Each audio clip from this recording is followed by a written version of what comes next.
Авангард суретшілері әлемді басқа көзбен көреді. Біз мұны түсіністікпен қабылдауымыз қажет. Солардың бірі Фарман Ғұламов.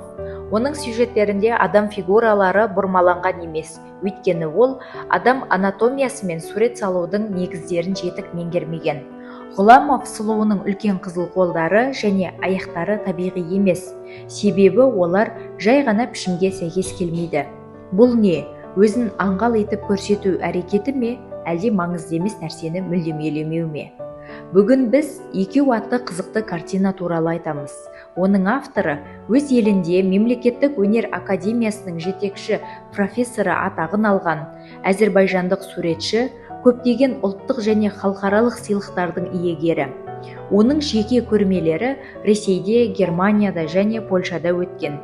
Ғұламовтың туындылары Мәскеудегі Третьяков галереясында сақталған. Шығыс Қазақстан өнер музейінің қорында оның 2 картинасы бар. Олар әңгімелесу және екеу атты туындылары. Бұл суретшінің жұмысының шығу тегі әлемдік ағаштың тамыр сабағына ұқсайды. Ол Иран мен Әзербайжан шекарасындағы Астара қаласында дүниеге келген. Тбилиси өнер академиясында оқыған. Оның ұнататын, еліктейтін тұлғалары голландиялық суретші Рембрандт ван Райн және Әзербайжан халық ақыны Расул Рыза. Біріншісі қайғылы сюжеттер мен қара түстерді жақсы көрді.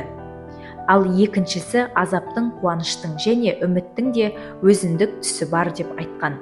Ал олар Фарман Ғұламов туралы жанрлардың классикалық классификациясын бұзатынын жазады. Екеу композициясы негізінен белгілі бір суретшінің және оның дизайнының жұптық портреті болып табылады. Ғұламов мұнда өзінің сүйікті әдістерін қолданады. Пішіндерді стильдеу және деформациялау, жарық пен көлеңке өңдеуді елемейді. Ол кеңістік формаларды емес, барлық тірі заттардың өтпелілігі туралы ойды жазады. Символдық заттар мұндай кескіндемелердің маңызды құрамдас бөлігі болып табылады. Көрермен шығыстық жұпты әйтеуір ебедейсіз және епсіз бейнелегендей көреді. Ер адам қолында палитрасы және қылқаламы бар бас киімді суретші. Мольберттің алдында құс пен әйелді суреттеп жатқаны анық.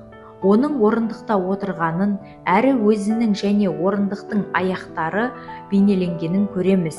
Олардың арасында, бірақ семантикалық және орталықта орналасқан доминант шөптер арасындағы қабір үйіндісі, жастық пен шығармашылық шабыттың қысқа мерзімді екенін еске салады. Барлығы қарапайым, қорқынышты және түсінікті. Мұндай шындық үшін тегістеу және тегіс тональды ауысулар қажет емес. Мен суретшімен сөйлескім келеді. Оның кескіндемесінің барлық жасырын мағынасын білгім келеді.